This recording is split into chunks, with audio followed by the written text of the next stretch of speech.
പരിശുദ്ധ പരമമാ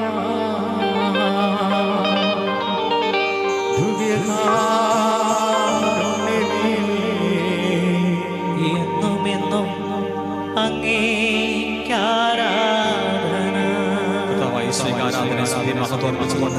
പരിശുദ്ധ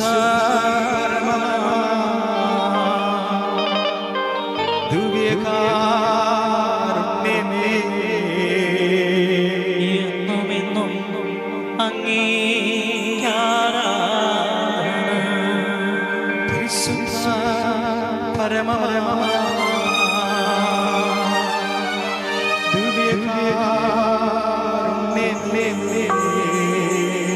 എന്നുമെന്നും അങ്ങേക്കാരാധന. പരിശുദ്ധമ്മേ, ദൈവമാതാവേ, അങ്ങ് തിരുക്കുമാരൻ സന്നിധിയിൽ അവിടെ ദൈവരാജ്യത്തിൻ്റെ ആത്മാഭിഷേകത്താൽ ഈ തിരുവചനം സ്വീകരിക്കാൻ ഒരുങ്ങുന്ന പ്രിയ എളിയദാസൻ്റെ മേലും അങ്ങ് ജനത്തിൻ്റെ മേലും പരിശുദ്ധാത്മാവിൻ്റെ കൃപാപൂരിത നിറച്ചുകൊണ്ട് കർത്താവെ, വിടുതലിൻ്റെയും സൗഖ്യത്തിൻ്റെയും ആത്മരക്ഷയുടെയും ചലനമായി അവിടുത്തെ ദൈവകുമാരനെ സ്വീകരിച്ചാനന്ദിക്കുവാൻ അങ്ങേ മക്കളുടെ ഹൃദയങ്ങളെ ഒരുക്കണമേ. അമ്മയോട് ചേർന്ന് പ്രാർത്ഥിക്കാം. നന്മ നിറഞ്ഞ മറിയമേ സ്വസ്തി, കർത്താവ് അങ്ങയുടെ കൂടെ സ്ത്രീകളിൽ അനുഗ്രഹിക്കപ്പെട്ടവനാകുന്നു. അങ്ങയുടെ ഉദരത്തിൻ ഫലമായി ഈശോ അനുഗ്രഹിക്കപ്പെട്ടവനാകുന്നു. പരിശുദ്ധ മറിയമേ, തമ്പുരാന്റെ അമ്മേ, പാപികളായ ഞങ്ങൾക്ക് വേണ്ടി ഇപ്പോഴും ഞങ്ങളുടെ മരണസമയത്തും തമ്പുരാനോട് അപേക്ഷിക്കണമേ. ആമേൻ. ഈശോ മിശിഹായുടെ വാഗ്ദാനങ്ങൾക്ക് ഞങ്ങൾ യോഗ്യരാകുവാൻ സർവ്വേശ്വരന്റെ പരിശുദ്ധമാതാവേ, ഞങ്ങൾക്ക് വേണ്ടി അപേക്ഷിക്കണമേ. പരിശുദ്ധ ദൈവമാതാവേ, ഞങ്ങൾക്ക് വേണ്ടി പ്രാർത്ഥിക്കണമേ. ഹല്ലേലൂയ. യേശുവേ നന്ദി, യേശുവേ സ്തുതി, യേശുവേ സ്തുതി, യേശുവേ ആരാധന. യേശുവേ ആരാധന. എല്ലാവർക്കും ശാന്തമായിരിക്കാം. കർത്താവിൻ്റെ സന്നിധിയിൽ വളരെ വലിയ ഒരുക്കത്തോടും തീവ്രമായ സ്നേഹത്തോടും അതിലുപരി സമർപ്പണത്തോടും കൂടെ എൻ്റെ കർത്താവ് ഇത്രയേറെ എന്നെ സ്വന്തമാക്കി അനുഗ്രഹിക്കാൻ തക്കവിധം എൻ്റെ കർത്താവ് എനിക്ക് വേണ്ടി സംലഭ്യമാകുന്ന ഈ വലിയ സ്നേഹത്തെ ഓർത്ത് 145-ാം സങ്കീർത്തനത്തിൽ നമ്മൾ ഇപ്രകാരം വായിക്കുന്നുണ്ട്. ഹൃദയം തുറന്ന ഹൃദയ പരമാർത്ഥതയോടെ കർത്താവിനെ വിളിച്ചപേക്ഷിക്കുമ്പോഴെല്ലാം നിൻ്റെ ദൈവം നിനക്ക് സമീപസ്ഥനായ കർത്താവാണ്. ഇവിടെ ഈ ശുശ്രൂഷയുടെ മണിക്കൂറുകളിൽ ഈ വചന അഭിഷേകത്തിൽ കടന്നു പോകുമ്പോൾ നിങ്ങളുടെ ഹൃദയങ്ങളിൽ ആഗ്രഹിച്ചുകൊണ്ട് ആരാധിച്ചുകൊണ്ട് ദൈവസ്തുതികളുടെ സമ്പന്നതയിൽ കർത്താവിനെ മഹത്വപ്പെടുത്തിക്കൊണ്ട് ഈ മണിക്കൂർ കടന്നു പോകുവാനായിട്ട് നമുക്ക് സാധിക്കട്ടെ. നമുക്ക് തിരുവചനം വായിച്ചുകൊണ്ട് ഈ വചനഭാഗം നമ്മുടെ എല്ലാവരുടെയും എന്നും നമ്മുടെ ജീവിതത്തിലേക്ക് ഈശോ തൻ്റെ ജീവിതം കൊണ്ട് പകർന്നു തരുന്ന വലിയൊരു അനുഭവമായിട്ട്, ഒരു പാഠമായിട്ട്, ഒരു കണ്ടെത്തൽ എൻ്റെ ജീവിതത്തിലായിട്ട് നമുക്ക് സ്വന്തമാക്കി എടുക്കുവാനായിട്ട് ജീവിതത്തിൻ്റെ എല്ലാ അവസ്ഥകളിലും കർത്താവ് നമ്മളെ ഒത്തിരിയേറെ കാര്യങ്ങൾ നമ്മളെ പഠിപ്പിച്ച, നമ്മൾ അനുഗ്രഹിക്കപ്പെടുവാൻ തക്കവിധം, നമ്മളെപ്പോഴും കർത്താവിൻ്റെ കരങ്ങളിൽ സുരക്ഷിതരാകാൻ തക്കവിധം കർത്താവായ തൻ്റെ പിതാവിൻ്റെ മാതൃകയിലായിരുന്നു കൊണ്ട് തൻ്റെ പരസ്യ ജീവ ശുശ്രൂഷകൾ നയിച്ചതുപോലെയുള്ള ഒരു അനുഭവം, അത് അങ്ങനെ വലിയൊരു അനുഭവം, വലിയൊരു ആത്മാവിലുള്ള ഒരു യാത്ര കർത്താവ് നമുക്ക് കാണിച്ചു തരുന്നു. മർക്കോസ് സുവിശേഷം 1-ാം അധ്യായം 35 മുതലുള്ള തിരുവചനങ്ങൾ നമുക്കൊന്ന് വായിച്ച, നമുക്ക് പ്രാർത്ഥിച്ച ഈ ദിനത്തിൻ്റെ ശുശ്രൂഷ അല്പസമയം നമുക്ക് വചനം, കർത്താവിൻ്റെ വചനം മർക്കോസ് 1:35 മുതൽ. അതിരാവിലെ അവൻ ഉണർന്ന് ഒരു വിജന സ്ഥലത്തേക്ക് പോയി. ഈശോയുടെ ജീവിതത്തിൽ ചില സംഭവങ്ങൾ നമ്മളെ ഒത്തിരിയേറെ മാറ്റി നിർത്തി നമ്മളെ ചിന്തിപ്പിക്കുകയും ധ്യാനിപ്പിക്കുകയും ചെയ്യുന്ന കുറേയധികം കാര്യങ്ങൾ. അതിലൊരു സംഭവമാണ് ഈശോ എന്ന വചനം പറയുകയാണ്. മർക്കോസ്, അതിരാവിലെ അവൻ ഉണർന്ന് ഒരു വിജന സ്ഥലത്തേക്ക് പോയി. അവിടെ അവൻ പ്രാർത്ഥിച്ചു കൊണ്ടിരുന്നു. ശിമയോനും കൂടെയുണ്ടായിരുന്നവരും യേശുവിനെ തേടി പുറപ്പെട്ടു. കണ്ടെത്തിയപ്പോൾ അവർ പറഞ്ഞു, എല്ലാവരും നിന്നെ അന്വേഷിക്കുന്നു. കണ്ടെത്തിയപ്പോൾ ശിമയോനും കൂട്ടുകാരും കർത്താവിനോട് പറയുകയാണ്, കർത്താവേ, ഇതാ തിങ്ങി നിറഞ്ഞു വരുന്ന ഈ ജനം എല്ലാവരും നിന്നെ അന്വേഷിക്കുന്നു. അവിടെ നിന്ന് പറഞ്ഞു, നമുക്ക് അടുത്ത പട്ടണങ്ങളിലേക്ക് പോകാം, അവിടെയും എനിക്ക് പ്രസംഗിക്കേണ്ടിയിരിക്കുന്നു. ഇതിനകത്തൊക്കെ ഒരുപാട് നമ്മൾ പ്രാർത്ഥിക്കുവാനും ധ്യാനിക്കുവാനുമായിട്ടുള്ള ഒത്തിരിയേറെ ആത്മീയ ജീവിതത്തിൻ്റെ തലങ്ങൾ ഇവിടെ നമുക്ക് ഈ വചനങ്ങൾ നമുക്ക് ധ്യാനിച്ച് കണ്ടെത്തുവാൻ നമുക്ക് സാധിക്കും. ഇപ്പം ഈശോ പറയുകയാണ്, എല്ലാവരും നിന്നെ അന്വേഷിക്കുന്നു. ഈശോ പറയുകയാണ്, നമുക്ക് പോകാം. അവിടെ നിന്ന് പറഞ്ഞു, നമുക്ക് അടുത്ത പട്ടണങ്ങളിലേക്ക് പോകാം, അവിടെയും എനിക്ക് പ്രസംഗിക്കേണ്ടിയിരിക്കുന്നു. അതിനു വേണ്ടിയാണ് ഞാൻ വന്നിരിക്കുന്നത്, അതിനു വേണ്ടിയാണ് ഞാൻ വന്നിരിക്കുന്നത്. വളരെ വളരെ ശക്തമായിട്ടും വളരെ നേരെ ഈശോ പറയുകയാണ്, ഇതിനു വേണ്ടിയാണ് ഞാൻ വന്നിരിക്കുന്നത്.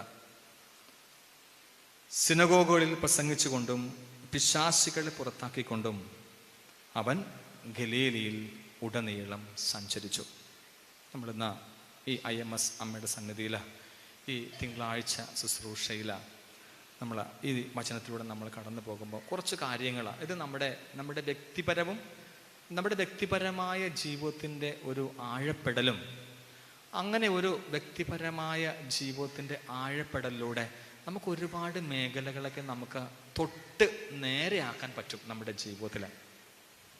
നമ്മളെല്ലാവരും പലപ്പോഴും പ്രശ്നങ്ങളൊക്കെ ഇങ്ങനെ പരിഹരിക്കാൻ വേണ്ടി നമ്മളിങ്ങനെ പുറത്തേക്ക് ഇങ്ങനെ ഓടിക്കറങ്ങി നടക്കുന്നവരാണ്. പ്രശ്നങ്ങളെല്ലാം പരിഹരിക്കപ്പെടുന്നത് നമ്മളിൽ തന്നെയാണ്.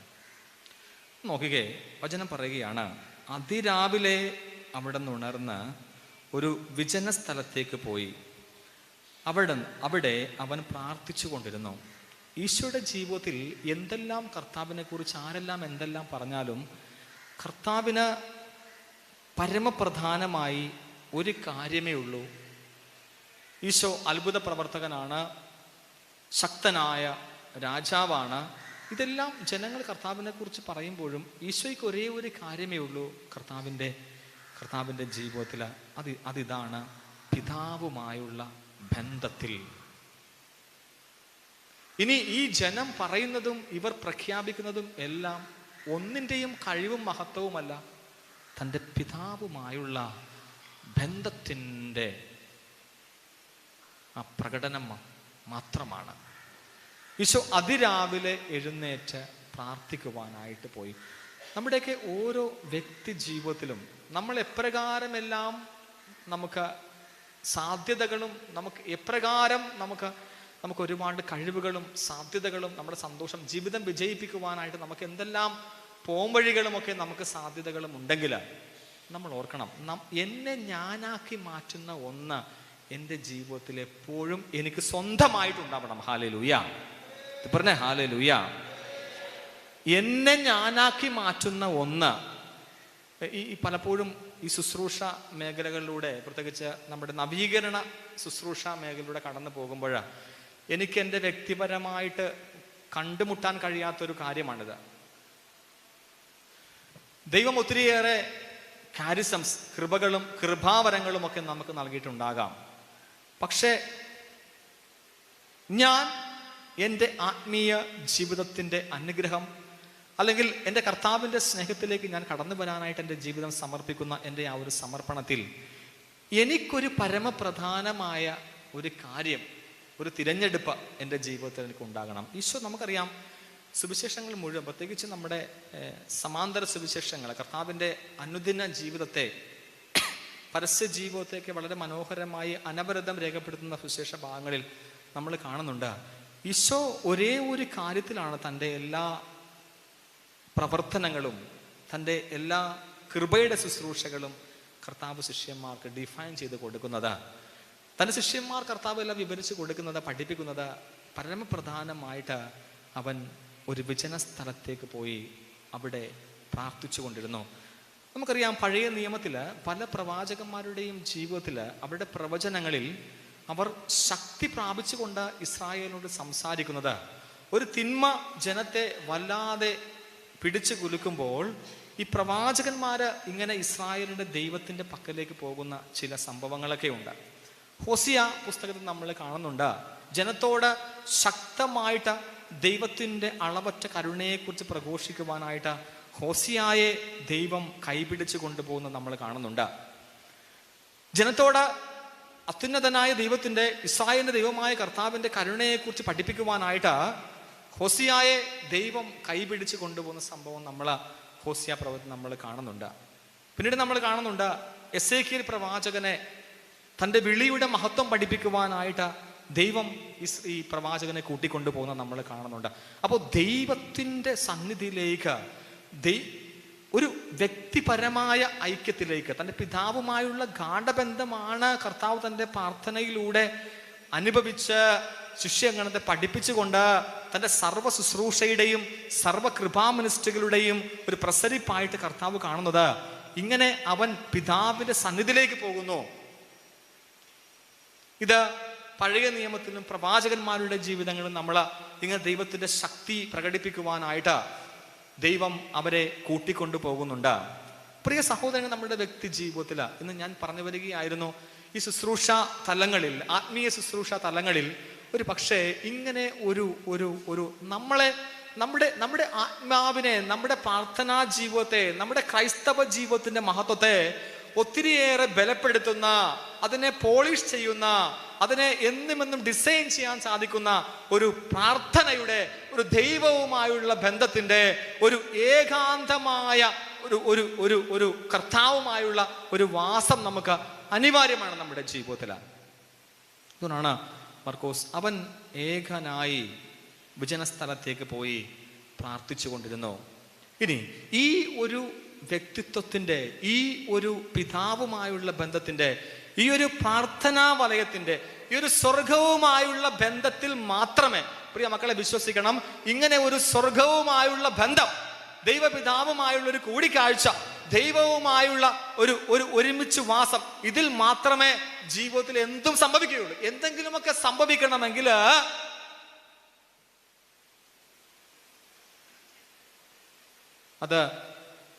അതിൽ നിന്നുകൊണ്ടാണ് കർത്താവ് ശിഷ്യന്മാരെ പിന്നീട് ശുശ്രൂഷകളിലേക്ക് ശിഷ്യന്മാരെ കർത്താവ് കൂട്ടിക്കൊണ്ടു പോകുന്നതും അവരെ ശക്തിപ്പെടുത്തുന്നതും അവരുടെ തലങ്ങള്, അവരുടെ പാതകള് കർത്താവ് വെട്ടി ഒരുക്കുന്നതും നമ്മൾ കാണുന്നുണ്ടല്ലോ.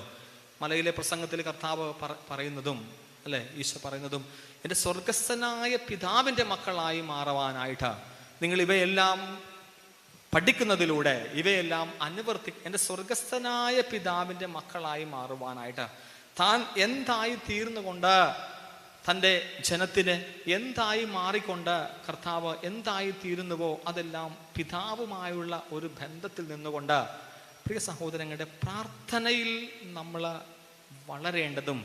നമുക്കറിയാം, ഇന്ന് നമ്മുടെയൊക്കെ ജീവിതം നമ്മൾ ചിന്തിക്കുകയാണെങ്കിൽ നമുക്കൊക്കെ പ്രാർത്ഥനയെന്ന് പറയുന്നത് വേറെ പലതുമായ കാഴ്ചപ്പാടുകളായിട്ട് മാറിക്കൊണ്ടിരിക്കുന്ന ഒരു കാലഘട്ടമാണ് നമ്മുടെ പ്രാർത്ഥന എന്നൊക്കെ പറയുന്നത്.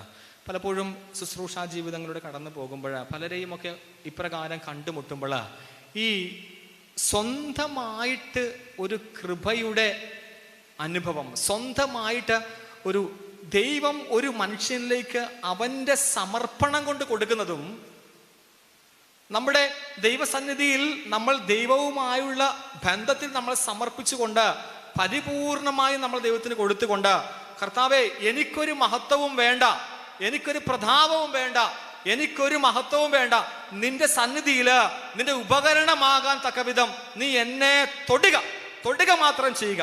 എളിമയോടുകൂടെ, വിനയത്തോടുകൂടെ, എന്തെങ്കിലുമൊക്കെ എൻ്റെ വാക്കുകൾക്ക്, എന്തെങ്കിലുമൊക്കെ എൻ്റെ പ്രവർത്തികൾക്ക് ഈ ഭൂമിയിൽ ഒരു ഹൃദയത്തോട് പറയാൻ കഴിയുന്നെങ്കിൽ, അവന് നേടാൻ കഴിയുന്നുണ്ടെങ്കിൽ, കർത്താവെ എൻ്റെ മഹത്വം കൊണ്ടല്ല, എൻ്റെ കർത്താവിൻ്റെ മുമ്പിൽ ഞാൻ കൊടുക്കുന്ന വിലയും സമയവും സമർപ്പണവും എളിമയും കൊണ്ടാണെന്ന് അങ്ങനെ വിധേയപ്പെടാൻ കഴിയുന്ന ഒരു പ്രാർത്ഥന.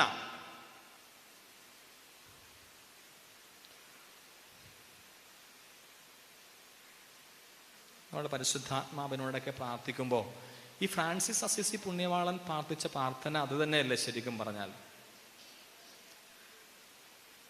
ദൈവമേ, രണ്ട് കാര്യങ്ങൾ ഫ്രാൻസിസ് അസിസി പ്രാർത്ഥിക്കുന്നത്. ദൈവമേ, എനിക്ക് എളിമ എന്ന ഹൃദയം നൽകണമേ, അവിടുത്തെ സമാധാനത്തിന്റെ ഉപകരണമാക്കണമേ.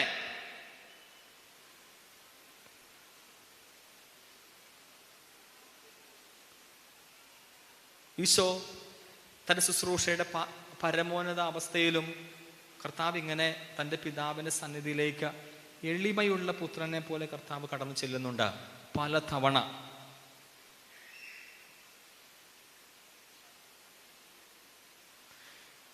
എളിമയോടും സമർപ്പണത്തോടും കൂടെ ഒരു കുടുംബ പ്രാർത്ഥന ചെയ്യുന്ന ഒരു കുടുംബം ദൈവത്തെ ആഴമായിട്ട് അറിഞ്ഞ് മനസ്സിലാക്കി ആ ദൈവത്തിൻ്റെ പദ്ധതികൾക്ക് വിട്ടുകൊടുത്തുകൊണ്ടൊരു കുടുംബം ജീവിക്കുമ്പോൾ അവിടെ ഉണ്ടാകുന്ന ഒരു ദൈവരാജ്യത്തിൻ്റെ അനുഭവവും ഒരു അനുഗ്രഹത്തിൻ്റെ ജീവിതവും രണ്ടും രണ്ടാണ്. അപ്പോൾ ഇപ്രകാരം നമ്മുടെ ജീവിതം, പ്രിയ സഹോദരങ്ങളെ, ഈശോ വിജനമായ സ്ഥലത്തേക്ക് അതിരാവിലെ എഴുന്നേറ്റ് അവൻ പ്രാർത്ഥിക്കുവാനായിട്ട് പോയി. ഇതിൽ ഒത്തിരിയേറെ നമ്മുടെ ജീവിതത്തിൻ്റെ വ്യക്തിപരമായ ഒരു അഭിഷേകത്തെക്കുറിച്ച്, നമ്മുടെ വ്യക്തിപരമായ ഒരു വിശുദ്ധിയെക്കുറിച്ച്, നമ്മുടെ വ്യക്തിപരമായ ഒരു ദൈവാനുഗ്രഹത്തോടെ നമുക്ക് മുന്നോട്ട് പോകാൻ സാധിക്കുന്ന പരമപ്രധാനമായ കാര്യം നമ്മുടെ പ്രാർത്ഥനയെ നമുക്കൊന്ന് ആത്മശോധനയ്ക്ക് കൊടുക്കുവാൻ നമുക്ക് സാധിക്കണം. നമ്മുടെ പ്രാർത്ഥനയെ ഞാൻ ഈ ഏതാനും കുറച്ചു ആഴ്ചകൾക്ക് മുമ്പ് ഒരു ശുശ്രൂഷയുമായി ബന്ധപ്പെട്ട കുറച്ച് സഹോദരങ്ങളുമായി ഒരു പ്രാർത്ഥനാ യോഗത്തിൽ സംബന്ധിച്ചുകൊണ്ടിരിക്കുമ്പോൾ ഞാൻ കണ്ടുമുട്ടിയ ഒരു കാര്യം, ആ പ്രാർത്ഥനാ ഗ്രൂപ്പിനെ നയിക്കുന്ന ഒരു സഹോദരൻ, അദ്ദേഹം വർഷങ്ങളായി സുവിശേഷ ശുശ്രൂഷകളൊക്കെ ചെയ്യുന്ന ഒരു മനുഷ്യനാണ്. അദ്ദേഹമാണ് ആ ധ്യാന ടീമിനെ നയിക്കുന്നത്. പക്ഷെ എന്നെ അതിശയിപ്പിച്ചൊരു കാര്യം, അദ്ദേഹം ദിവ്യകാരുണ്യ സന്നിധി ചെലവഴിക്കുന്ന സമയത്തിൻ്റെ വിലയാണ് ആ ഒരു ഗ്രൂപ്പിൻ്റെ ശക്തി. ഒരേ ഒരു മനുഷ്യൻ, ഏകദേശം ഒരു 20ഓളം വരുന്ന ഒരു കൂട്ടായ്മയാണ് അദ്ദേഹം ഒറ്റയ്ക്ക് മുന്നോട്ട് കൊണ്ടുപോകുന്നത്. പക്ഷേ അദ്ദേഹം ഒരു വചനപ്രഘോഷണ ശുശ്രൂഷയ്ക്ക് പോകാറില്ല. അദ്ദേഹം തൻ്റെ ടീമുകളെയാണ് സജ്ജീകരിച്ച് വിടുക. പക്ഷേ അദ്ദേഹത്തിൽ കണ്ട ഒരു വലിയ കാര്യം, എത്ര മണിക്കൂറുകൾ ദിവ്യകാരുണ്യ സന്നിധിയിൽ അദ്ദേഹം ചെലവഴിക്കുന്ന ഒരു ജീവിതം. എന്നിട്ട് ഞങ്ങളിങ്ങനെ ഒരുമിച്ച് ധ്യാന ശുശ്രൂഷകൾക്ക് മുമ്പ് ഒരുമിച്ചിരുന്ന് പ്രാർത്ഥിക്കുമ്പോഴൊക്കെ ഈ മനുഷ്യനിൽ നിന്ന് സ്ഫുരിക്കുന്ന ഒരു പരിശുദ്ധാത്മാവിൻ്റെ അഭിഷേകം എന്ന് പറയുന്നത്, ഒരു കൃപയുടെ, ഒരു ഗ്രേസ്ഫുൾനെസ്, ഒരു കൃപയുടെ സമൃദ്ധി എന്ന് പറയുന്നത് നമുക്ക് അദ്ദേഹത്തിൻ്റെ വാക്കുകൾ നമുക്ക് വായിച്ചെടുക്കാൻ പറ്റും. ഈശോയെ കണ്ടുകൊണ്ട്, ഈശോയെ കേട്ടുകൊണ്ട് അനേകർ ഈ കൃപ സ്വന്തം ജീവിതത്തിലേക്ക് സ്വീകരിച്ചവരെ നമ്മൾ ബൈബിളിൽ കാണുന്നുണ്ട്. പ്രിയമുള്ളവരെ, പ്രാർത്ഥനയിൽ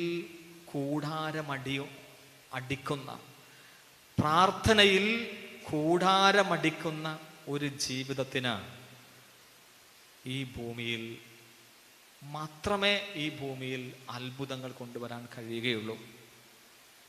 പ്രാർത്ഥനയിൽ നമുക്ക് കൂടാരമടിക്കാനായിട്ട്, പ്രാർത്ഥനയിൽ നമുക്ക് നമ്മുടെ വാസസ്ഥലം കണ്ടെത്തുവാനായിട്ട്, കർത്താവിൻ്റെ അങ്കണം നമ്മുടെ പ്രാർത്ഥനയുടെ ഇടം എന്ന് പറയുന്നൊരു ജീവിതമാക്കി. ഞാൻ ഈ ബ്രദറിനെ കുറിച്ച് ചിന്തിക്കുമ്പോൾ, ഞാൻ ആദ്യമായിട്ടാണ് അദ്ദേഹത്തിൻ്റെ കൂട്ടായ്മയിലേക്ക് 2 ദിവസം കടന്നു ചെല്ലുക. പക്ഷേ എന്നെ അതിശയിപ്പിച്ച കാര്യമെന്ന് പറയുന്നത്, അദ്ദേഹത്തിൻ്റെ ഈ മണിക്കൂറുകൾ സുവിശേഷ പ്രഘോഷകർക്ക് വേണ്ടി അദ്ദേഹം ചെലവഴിക്കുന്ന ഒരു ജീവിതം. അതേപോലെ ഏതാനും ദിവസങ്ങൾക്ക് മുമ്പാണ് ഒരു ജീസസ് യൂത്ത് പ്രവർത്തകയായ ഒരു പെൺകുട്ടിയെ, തീക്ഷ്ണമായിട്ട് കർത്താവിൻ്റെ സുവിശേഷ വേല ചെയ്യുന്ന ഒരു പെൺകുട്ടി, അവൾക്ക് 23 വയസ്സേ ഉള്ളൂ. പാലായിൽ നിന്നും നമ്മുടെ ഈ ആലപ്പുഴ മേഖലകളിൽ യുവജനങ്ങളുടെ പ്രവർത്തിക്കാൻ വരുന്ന ഈ പെൺകുട്ടി പറയുന്നത് ഇതാണ്: എനിക്ക് അച്ഛന്മാരെയും സിസ്റ്റർമാരെയും പോലെ എനിക്ക് ദൈവജനത്തെ ഈശോയ്ക്ക് വേണ്ടി നേടണം.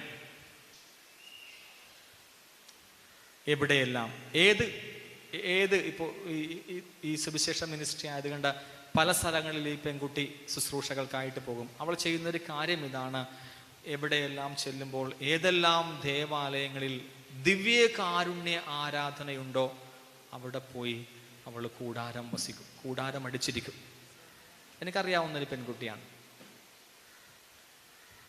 തൻ്റെ ഈ ശുശ്രൂഷകളിലൂടെ നടന്നു പോയിട്ട് ആ പെൺകുട്ടി ഞാൻ ഒരിക്കൽ ഒരു പള്ളിയിൽ ആരാധനയ്ക്ക് ചെന്നപ്പോൾ അവൾ അവിടുത്തെ ആ ദേവാലയത്തിലെ ദിവ്യകാരുണ്യ സന്നിധിയിൽ ഈ കുട്ടി ഇങ്ങനെ ഇരുന്ന് പ്രാർത്ഥിക്കുകയാണ്. അവരുടെ വാക്കുകൾ ഇതാണ്: എനിക്ക് അച്ഛന്മാരെയും കന്യാസ്ത്രീമാരെയും പോലെ ഈശോയ്ക്ക് വേണ്ടി എനിക്ക് അനേകരെ നേടിയെടുക്കണം. അതിനുള്ള ആയുധം എന്താണെന്ന് അറിയാമോ? അതിനുള്ള ആയുധം എന്താണ് അവൾ ഉപയോഗിക്കുന്നത്? ഒന്നുമല്ല, ദിവ്യകാരുണ്യ സന്നിധിയിൽ അവൾ വാസമുറപ്പിച്ചുകൊണ്ട്, അവൾ ദിവ്യകാരുണ്യ സന്നിധിയിൽ കൂടാരം കെട്ടിക്കൊണ്ട് അവൻ അതിരാവിലെ എഴുന്നേറ്റ് വിജന സ്ഥലത്തേക്ക് പോയി അവിടെ പ്രാർത്ഥിച്ചു കൊണ്ടിരുന്നു. നമ്മുടെയൊക്കെ ജീവിതത്തിൽ നമ്മൾ ഒത്തിരിയേറെ വളരാനും ഒത്തിരിയേറെ നമ്മുടെ പ്രശ്നങ്ങൾ മാറുവാനുമൊക്കെ ഒരു കത്തോലിക്ക, ഒരു ക്രൈസ്തവനെ സംബന്ധിച്ച് വലിയ വലിയ കാര്യങ്ങളൊന്നുമില്ല പ്രിയ സഹോദരരെ. ഇത്രയേ ഉള്ളൂ, നമ്മൾ ജീവിക്കുന്നവന്റെ സന്നിധിയിൽ കൂടാരമടിച്ച് നമ്മൾ ജീവിക്കണം. ഹല്ലേലൂയ. അത് പറഞ്ഞേ, ഹല്ലേലൂയ, ഹല്ലേലൂയ. യേശുവേ നന്ദി, യേശുവേ സ്തുതി. ഇത് അനുദിനം നമ്മുടെ ജീവിതത്തിൻ്റെ യാത്രയും നമ്മുടെ ജീവിതത്തിൻ്റെ വഴികളുമാക്കി മാറ്റുവാനായിട്ട് നമുക്കിത് സാധിക്കണം.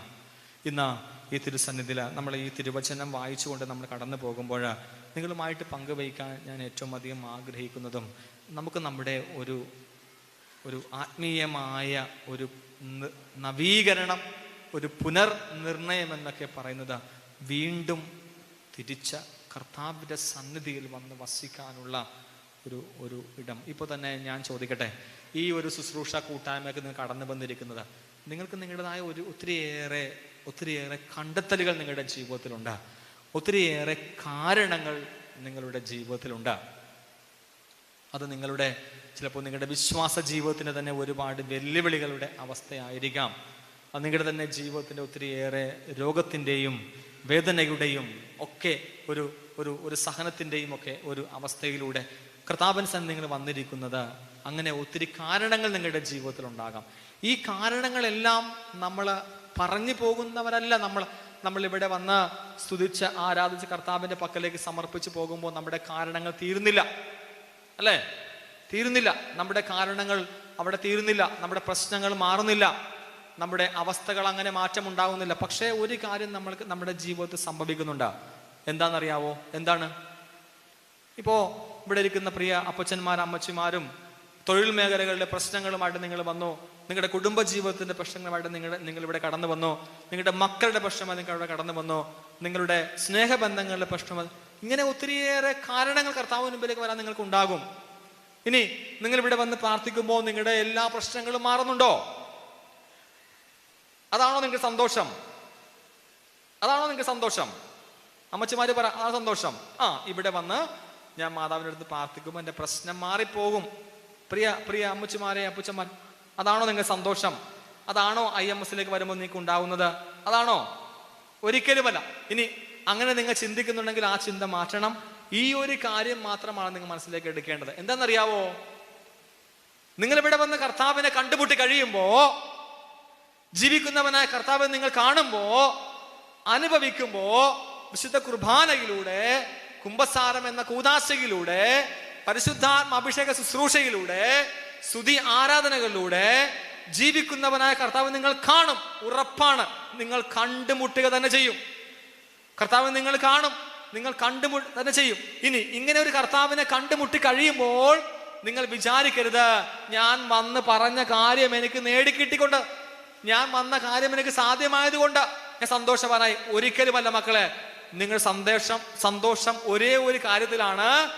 ഞാനും എൻ്റെ കുടുംബവും ഈ നിമിഷം മുതൽ ഈ വചനം കേൾക്കുമ്പോൾ, ഈ ആരാധന കൂടുമ്പോ, ഈ സ്തുതി ആരാധന സംബന്ധിക്കുമ്പോ, ഈ അഭിഷേക ശുശ്രൂഷ കടന്നു പോകുമ്പോ, എൻ്റെ കർത്താവിൻ്റെ മുമ്പിൽ എൻ്റെ പ്രശ്നങ്ങളും ഞാനും എൻ്റെ കുടുംബങ്ങളും എൻ്റെ മക്കളും എൻ്റെ ജീവിതത്തിന്റെ എല്ലാ തകർച്ചകളും എൻ്റെ കർത്താവിൻ്റെ കരങ്ങളിലാണ്. എൻ്റെ കർത്താവിൻ്റെ കരങ്ങളിലാണ് ഞാനും എൻ്റെ കുടുംബവും എൻ്റെ കർത്താവിൻ്റെ കരങ്ങളിൽ വസിക്കുന്നു.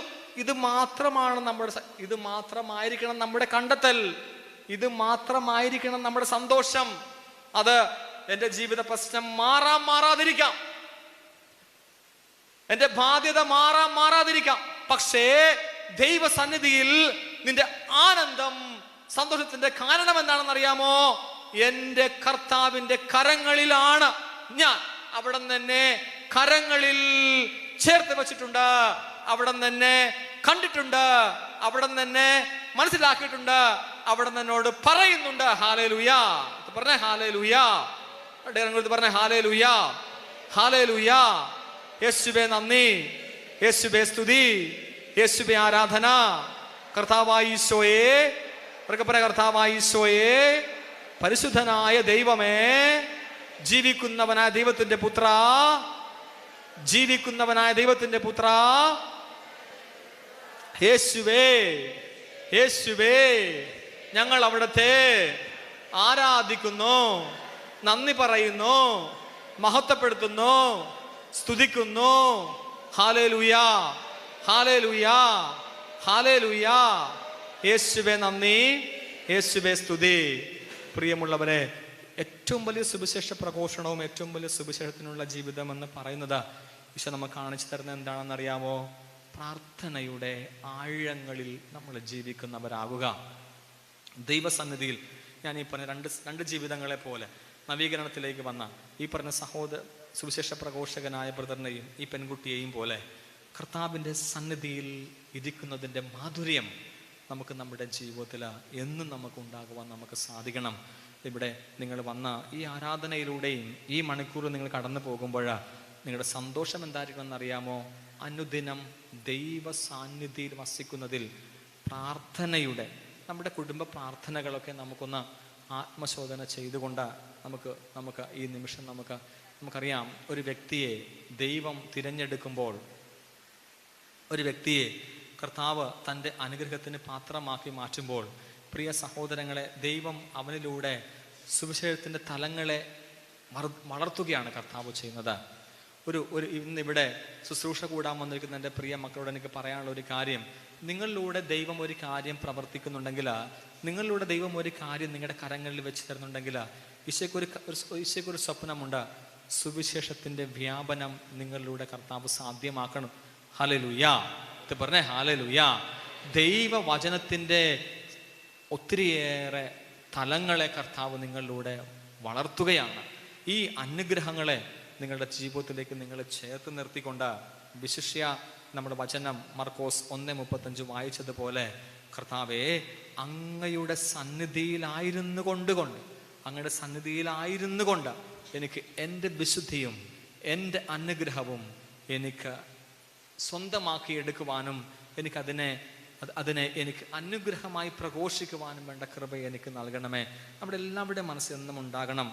നമ്മുടെ ശുശ്രൂഷകളിലേക്കും നമ്മുടെ അനുദിനമായ നമ്മുടെ ജീവിതത്തിലേക്കും ഒക്കെ നമ്മൾ കടന്നു വരുമ്പോൾ ഈശോ തൻ്റെ എല്ലാ സുവിശേഷ വേലകളുടെയും പരമപ്രധാനമായ ഫോക്കസ് എന്ന് പറയുന്നത് അവൻ വിജനതയിലേക്ക്, പിതാവുമായുള്ള ബന്ധത്തിലേക്ക് പോയി ഒരു മനുഷ്യൻ്റെ വളർച്ച ഇതിലും വലുത് എന്താണ് ഉണ്ടാകുന്നത്? പ്രിയ സഹോദരങ്ങളെ, ഒരു മനുഷ്യൻ്റെ ഭൗതികവും മാനസികവും ആത്മീയവും ശാരീരികമായ വളർച്ചയുടെ വലിയൊരു ഒരു വിരുന്നാണത് പ്രാർത്ഥന എന്ന് പറയുന്നത്. പ്രാർത്ഥനയിൽ ഒരു വിരുന്നുണ്ട്, പ്രാർത്ഥനയിൽ ഒരു വിരുന്നനുഭവമുണ്ട്, അല്ലേ? ഒരു പക്ഷേ എപ്പോഴും നമ്മൾ മത്തായി സുവിശേഷം നമ്മൾ കാണുന്ന 25-ാം അധ്യായത്തിലെ 10 കന്യകമാരുടെ ഉപമയിൽ നമ്മൾ കാണുന്നുണ്ട്, അല്ലേ? വിവേകമതികളും വിവേകശൂന്യരുമായ കന്യകമാരെ കുറിച്ച്, കർത്താവിനെ കാത്തിരുന്ന വിവേകമതികളും. ശരിക്കും പറഞ്ഞാൽ മണവാളനുമായുള്ള വാസം ഒരു വിരുന്നാക്കി മാറ്റിയ കന്യകമാര്, വിവേകമതികളായ കന്യകമാര്. എന്നാൽ മണവാളനെ കണ്ടെത്താൻ, മണവാളൻ ആരാണെന്ന് അനുഭവിക്കാൻ കഴിയാതെ പോയ പരാജിതരായ വിവേകശൂന്യമാര്. ഇവിടെയുമുണ്ട് ഒരു പ്രാർത്ഥനയുടെ ദൈവവുമായുള്ള ബന്ധത്തിൻ്റെ അനുഭവം, അല്ലേ? എന്താണ് വിവേകമതികൾ എന്താണ് പറഞ്ഞത്? വിവേകശൂന്യർ പറഞ്ഞു, ഞങ്ങളുടെ എണ്ണ തീർന്നു പോയി, ഞങ്ങൾക്ക് കുറച്ച് എണ്ണതാ, അല്ലേ? ഞങ്ങൾക്ക് കുറച്ചു എണ്ണതാ. വിവേകമതികൾ എന്ത് പറഞ്ഞു? മണവാളനെ അനുഭവിച്ചവർ പറഞ്ഞു, പിന്നെ നിങ്ങൾ പോയി പണി നോക്ക്, ഞങ്ങളുടെ എണ്ണമൊന്നും ഞങ്ങൾ തരില്ല, നമ്മുടെ സ്വഭാവം പോലെ അല്ലേ. നീ എൻ്റെ കയ്യിൽ നിന്ന് മേടിക്കുമെന്ന് തോന്നണ്ട. എന്താണ് അത്? വിവേകമതികളെന്ന് പറയാൻ കാര്യം അതാ. അവര് മണവാളനെ അത്രയേറെ കാത്തിരുന്നവരാണ് അല്ലേ. വിവേകമതികൾ പറഞ്ഞു, ഞങ്ങളുടെ ഒരു തുള്ളി എണ്ണ പോലും നിനക്ക് തരത്തില്ല, നീ വേണമെങ്കിൽ പോയി ഇവളുടെ അടുത്ത് മേടിച്ചോണ്ട് വാ, നീ പോയി, നിങ്ങൾ പോയി വാങ്ങിച്ചോണ്ട് വാ.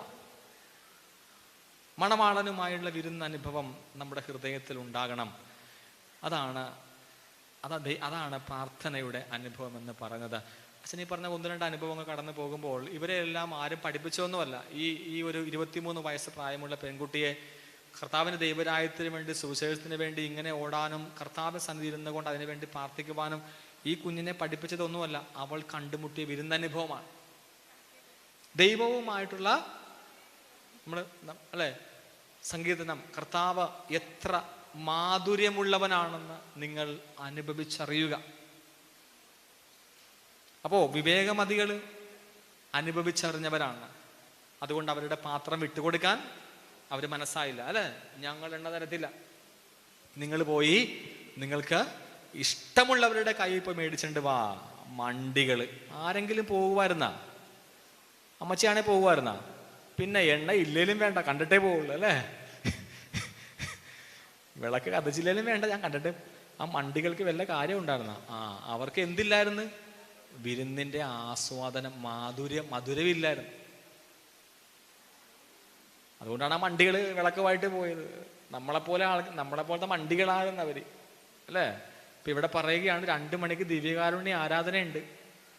പിന്നെ ദിവ്യകാരുണ്യം ഞാൻ ഒരു കണക്കിനാണ് ഭർത്താവിനെ വീട്ടിച്ച് വന്നേക്കണേ. അയാളെങ്ങാനും വീട്ടിൽ കയറി വന്ന ഇതിലും വലിയ പൂരമായിരിക്കും എന്നും പറഞ്ഞ് പോവുക. എന്നും പറഞ്ഞ് പോവുക. 2 മണിക്കത്തെ ആരാധന കൂടെ സമയത്ത് മണവാളൻ വരാൻ പോണേ. അപ്പോ ഈ മണവാളൻ വരുമ്പോ ആ മണവാളനേക്ക് വിട്ടേക്കണം. അപ്പോ എവിടെയെങ്കിലും കർത്താവ് എത്ര നല്ലവനെന്ന് മാധുര്യം അനുഭവിച്ച അവരാണ് വിവേകമതികളായ കന്യകമാരെന്ന് പറയുന്നത്. ദൈവസന്നിധിയിൽ നമുക്ക് ഇങ്ങനെ ദൈവത്തെ അനുഭവിച്ചുകൊണ്ടുള്ള ഒരു പിതാവുമായുള്ള ബന്ധത്തെ കർത്താവ് ഈശോ തൻ്റെ ജീവിതത്തിൽ അങ്ങനെ തൻ്റെ പ്രഘോഷണങ്ങളുടെയും തൻ്റെ ശുശ്രൂഷയുടെയും തൻ്റെ എല്ലാത്തിൻ്റെയും ആധാരമായിട്ട്, അടിസ്ഥാനമായിട്ട് കർത്താവ് കാണുന്നത്. നമുക്ക് പ്രിയമുള്ളവരെ, മറ്റേത് കാലങ്ങളെക്കാളും എന്നോട് എപ്പോഴും ഒരു അമ്മച്ചി എന്ന് പറയാൻ പറ്റത്തില്ല, ഒരു കരിസ്മാറ്റിക് പ്രവർത്തിക്കുന്ന ഒരു സഹോദരി, ചേർത്തല ഭാഗത്തുള്ള ഒരു അമ്മ, ആ അമ്മ ഇങ്ങനെ എപ്പോഴും ഒരു അച്ഛനോടൊക്കെ എന്ന രീതി പറഞ്ഞത്, അച്ഛാ ആ അമ്മച്ചി പറയുന്ന ഒരു വാക്ക് എന്നെ എപ്പോഴും സ്പർശിക്കാറുണ്ട്. അച്ഛാ, നമ്മൾ ജീവിച്ച ഏത് കാലങ്ങളെക്കാളും ഇനിയുള്ള കാലങ്ങളിൽ പ്രാർത്ഥന എന്ന് പറയുന്നത് ഒരു ദിവ്യ ഔഷധം തന്നെയാണ്. പ്രാർത്ഥനയില്ലാതെ ഇനി ജീവിക്കാൻ പറ്റത്തില്ല. എത്ര സത്യമായ കാര്യമാണല്ലേ. ഒരു സാധാരണ അമ്മച്ചി പറയുന്നൊരു വാക്കാണ്. എന്ത് നല്ല ആഴമുള്ള അഭിഷേകമുള്ള ഒരു കാര്യമാണ്. നമുക്ക് ഈ തിരുസന്നിധി നമ്മൾ കർത്താവിൻ്റെ മുമ്പിൽ ആയിരിക്കുമ്പോൾ പ്രിയ സഹോദരരെ, മറ്റേത് കാലങ്ങളെക്കാളും ഈ കാലഘട്ടങ്ങളിൽ കർത്താവിൻ്റെ കരത്തോട് ചേർത്ത് വയ്ക്കപ്പെടാതെ, കർത്താവിൻ്റെ കരത്തോട് ഒട്ടിച്ചേർന്ന് നിൽക്കാതെ, പ്രാർത്ഥനയാകുന്ന തണലിൽ നാം പാർപ്പിടം പണിയാതെ, പ്രാർത്ഥനയാകുന്ന തണലിൽ നമ്മുടെ കൂടാരങ്ങൾ പണിയാതെ, നമ്മുടെ മക്കൾക്ക്, നമ്മുടെ കുടുംബങ്ങൾക്ക്, നമ്മുടെ യുവജനങ്ങൾക്ക്, നമ്മുടെ ദാമ്പത്യങ്ങൾക്ക് ഒരിക്കലും മുന്നോട്ട് പോകാൻ കഴിയില്ല.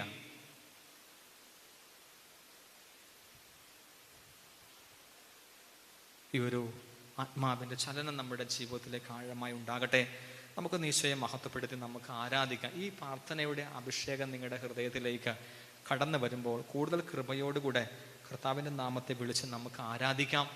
കർത്താവെ, അങ്ങയുടെ സാന്നിധ്യത്തിൻ്റെ മാധുര്യം അനുഭവിക്കുവാൻ ഈ കന്യകമാരെ പോലെ മണവാളനുമായുള്ള ഒത്തുവാസം, മണവാളനുമായുള്ള ഈ ഒരു ഒന്നിച്ചായിരിക്കുന്ന അവസ്ഥയിൽ ഞങ്ങളുടെ ആത്മാവ് കൂടുതൽ ശക്തിപ്പെടുവാനായിട്ട്, ഞങ്ങളുടെ നിയോഗം കൂടുതൽ അനുഗ്രഹിക്കപ്പെടുവാനായിട്ട് ഞാൻ വീണ്ടും പറയുന്ന ഒരു കാര്യം, കർത്താവ് നിങ്ങളിവിടെ വന്നതുകൊണ്ട് നിങ്ങളുടെ പ്രശ്നം മാറ്റി എന്നതല്ല മക്കളെ. കർത്താവ് നിങ്ങളിവിടെ വന്നപ്പോൾ നിങ്ങളെ ഓക്കെ എന്ന് പറഞ്ഞ് വിട്ടതല്ല നിങ്ങളുടെ, അതായിരിക്കരുത് നിങ്ങളുടെ സന്തോഷം കേട്ടോ. ഇവിടെ വന്ന് ഞാൻ പ്രാർത്ഥിച്ചപ്പോൾ, ഇവിടെ വന്ന് ആരാധിച്ചപ്പോൾ എനിക്ക് ഈ കാര്യം ശരിയായി, എൻ്റെ പ്രശ്നം മാറി എന്നതിനേക്കാൾ ഉപരി എൻ്റെ കർത്താവായ ദൈവം എന്നെയും എൻ്റെ കുടുംബത്തെയും എൻ്റെ കാര്യങ്ങളെയും അവിടുത്തെ കരങ്ങളിൽ വഹിച്ചു എന്നതായിരിക്കണം നമ്മുടെ ആനന്ദം. ഹാലേലൂയ. ഇത് പറഞ്ഞേ ഹാലേലൂയ, ഹാലേലൂയ. യേശുവേ നന്ദി, യേശുവേ സ്തുതി, യേശുവേ ആരാധന. രക്തസ്രാവകാരിക്ക് സുഖം കിട്ടിയപ്പോൾ, അന്ധന് കാഴ്ച കിട്ടിയപ്പോൾ, തളർവാദർക്ക് സുഖം പ്രാപിച്ചപ്പോൾ ഒക്കെ സുഖം പ്രാപിച്ചത് കൊണ്ടല്ല കർത്താവിനെ മഹത്വപ്പെടുത്തിയത്. ദൈവത്തിന്റെ പുത്രനായ കർത്താവായ ഈശോയെ അങ്ങയുടെ മനസ്സിൽ വരാൻ തക്കവിധം, അങ്ങയുടെ കരങ്ങളിൽ ഒരു മകനായി മാറുവാൻ, അങ്ങേ ഹൃദയത്തിൽ ഒരു മകളായി മാറുവാൻ, അങ്ങേ സ്നേഹത്തിൽ എന്റെ സ്പർശനമേകുവാൻ എന്റെ കർത്താവിന്റെ മുമ്പിൽ എനിക്ക് വരാൻ കഴിഞ്ഞു. എന്റെ കർത്താവിന്റെ കണ്ണിൽ പെടാൻ കഴിഞ്ഞു. എന്റെ കർത്താവിന്റെ ഹൃദയത്തിൽ ഇടം സേവിക്കാൻ കഴിഞ്ഞു. എന്റെ കർത്താവിന്റെ സ്നേഹത്തിൽ ചേർത്ത് വയ്ക്കപ്പെടാൻ കഴിഞ്ഞു. എന്റെ ശരീരത്തിൽ രോഗം മാറിയതിനേക്കാൾ ഉപരി എന്റെ കർത്താവിന്റെ ബുക്കിൽ, എന്റെ കർത്താവിന്റെ ഹൃദയത്തിൽ എന്റെ മകൻ, എന്റെ മകൾ, എന്റെ കുടുംബം ഇടം നേടി. അതാണ് എന്റെ ആത്മസംതൃപ്തി. ഹാലേലൂയ. പറഞ്ഞ ഹാലേലൂയ, ഹാലേലൂയ, ഹാലേലൂയ. യേശുവേ നന്ദി, യേശുവേ സ്തുതി, യേശുവേ ആരാധന. മകനെ, മകളെ, നീ അറിയണം ഇത് നിന്റെ സമയമാണെന്ന്, നിന്റെ മണിക്കൂറുകളാണെന്ന് നീ അറിയണം. എൻ്റെ കർത്താവിന്റെ സന്നിധിയിൽ, അവിടുത്തെ കരങ്ങളിൽ എൻ്റെ കുടുംബമുണ്ട്, ഞാനുണ്ട്, എൻ്റെ വേദനകളുണ്ട്, എൻ്റെ സങ്കടങ്ങളുണ്ട്. എൻ്റെ കർത്താവ് എന്നെ സ്വന്തമാക്കിയിരിക്കുന്നു. ഇതിലാണ് നമ്മുടെ ആനന്ദം ഉണ്ടാകേണ്ടത്, സന്തോഷം ഉണ്ടാകേണ്ടത്, നമ്മുടെ അനുഗ്രഹം നാം തിരിച്ചറിയേണ്ടത്. നമുക്കൊന്ന് ഈശോയെ ആരാധിക്കാം. എഴുന്നേറ്റ് നിന്നുകൊണ്ട് എല്ലാവരും ദൈവത്തിൻ്റെ അനുഗ്രഹ സമ്പന്നത നമുക്ക് സ്തുതിച്ച് ആരാധിക്കാം, മഹത്വപ്പെടുത്തി ആരാധിക്കാം. പ്രാർത്ഥനയുടെ വലിയ ചലനങ്ങൾ നമ്മുടെ ജീവിതത്തിലെ കർത്താവ് ആഴമായി നൽകണമേ, അനുഗ്രഹിക്കണം. ഇപ്പം കരങ്ങളടിച്ച് മഹത്വപ്പെടുത്തി ദൈവാനുഗ്രഹം പ്രഖ്യാപിച്ചുകൊണ്ട് ആത്മാവിൻ്റെ ശക്തി ഇറക്കി കർത്താവിൻ്റെ സന്നിധിയിലെ മാധുര്യത്തിൽ പ്രാർത്ഥന എന്ന മഹാകൃപയിൽ ഞങ്ങൾ വളർത്തണമേ എന്ന് നമുക്ക് ആഗ്രഹിച്ച് ഒന്ന് ചേർന്ന് പ്രാർത്ഥിക്കാം, കർത്താവിനെ ആരാധിച്ചുകൊണ്ട്. കൈകളടിച്ചെല്ലാവരും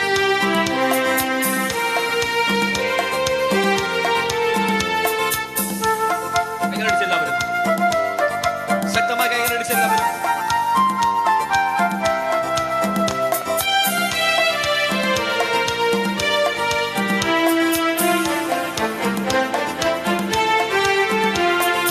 അനുഗ്രഹത്തിൻ അധിപതിയേ, ആനന്ദകൃപാ പെരുന്നതിയേ, അനുഗ്രഹത്തിൻ അധിപതിയേ, ആനന്ദകൃപാ പെരുന്നതിയേ, അനുദിനം നിൻ പദഗതിയേ, അടിയനു നിൻ കൃപമതിയേ, അനുദിനം നിൻ പദഗതിയേ, അടിയനു നിൻ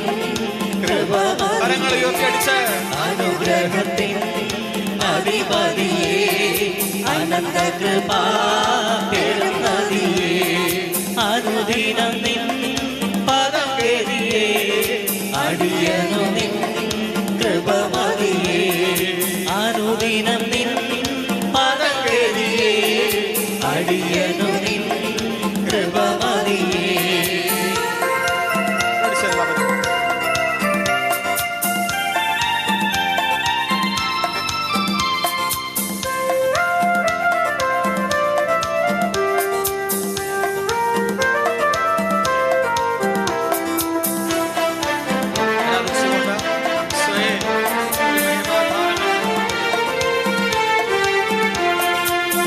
വിനകൾ വന്നിടുകിൽ വലയുകിലെൻ ഹൃദയം, വൻവിനകൾ വന്നിടുകിൽ വലയുകിലെൻ ഹൃദയം, വല്ലഭൻ നീ എന്ന ഭയം വന്നിടുമോ പിന്നെ ഭയം, വല്ലഭൻ നീ എന്ന ഭയം വന്നിടുമോ പിന്നെ ഭയം,